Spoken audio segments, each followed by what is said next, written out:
il faut reconnaître une erreur d'appréciation de notre part. Parce que dans l'entretemps, nous étions dans un travail dans le consortium par notre commission justice et paix, le CC aussi, pour des réformes électorales. Parce que notre paire de manches, c'est qu'on peut avoir le meilleur candidat de la CENI, mais si c'est avec la même loi, si c'est avec la même configuration, ça sera compliqué.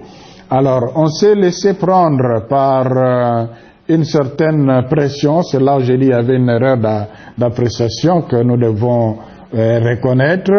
On nous a fait croire que c'est le moment où jamais on pensait faire les deux choses ensemble.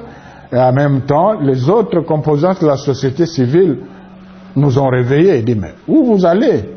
Et ils n'ont pas tort. Voilà pourquoi, en toute humilité, la CNCO dit, mais non, on allait faire fausse route en cherchant d'abord les animateurs. Il faut plutôt arracher les réformes qui vont peut-être aussi concerner les modalités de choix des candidats de la CENI avant de parler candidats. Donc il y a les deux choses.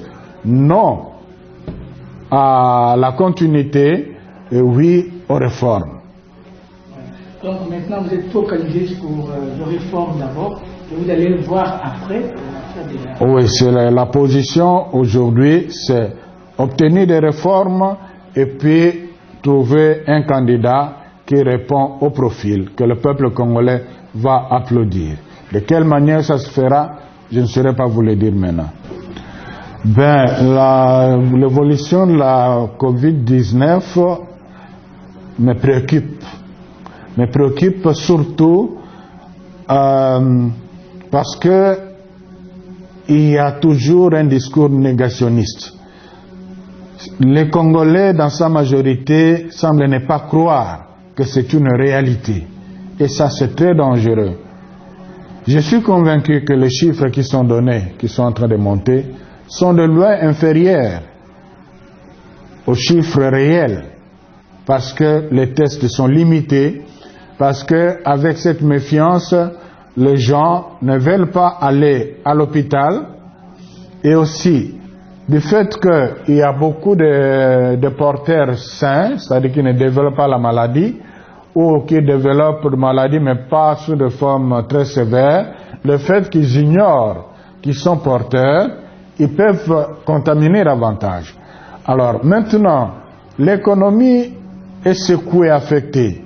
Il y a des pressions raisonnables pour déconfiner, pour reprendre les activités, dans un contexte où les précautions ne sont pas bien prises comme ailleurs. C'est là où je comprends l'hésitation des dirigeants. Maintenant, c'est Limete qui devient la commune la plus touchée. Mais si on ne fait pas attention demain en déconfinant Gombe, si on doit continuer à vivre comme avant, si on ne prend pas des mesures très strictes, c'est de nouveau Gombe qui sera surpeuplé, et puis Gombe va encore renvoyer, et alors on risque d'avoir un cercle vicieux. Je crois que le plus important, c'est de réfléchir sérieusement sur l'application des mesures nécessaires pour qu'en vivant avec ce virus, qu'on puisse limiter les dégâts.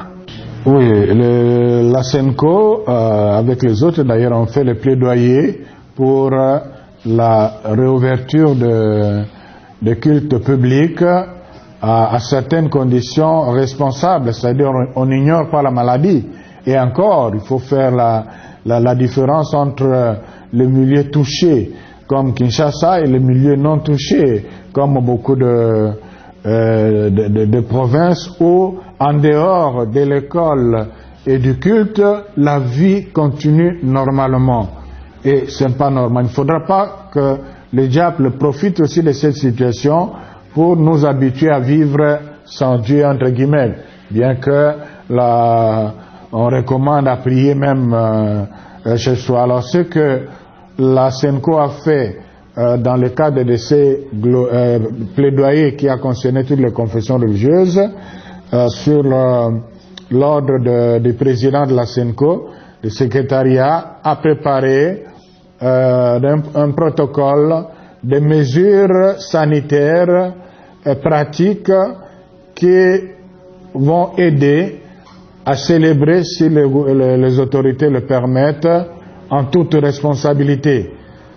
Ce sont des mesures détaillées, des mesures générales détaillées, et qui passent aussi par la façon d'aménager les lieux de culte. Et je crois que c'est une façon de dire aux autorités que nous sommes une église responsable. Nous tenons à la prière qui est un besoin fondamental, mais nous ne prenons pas non plus le risque de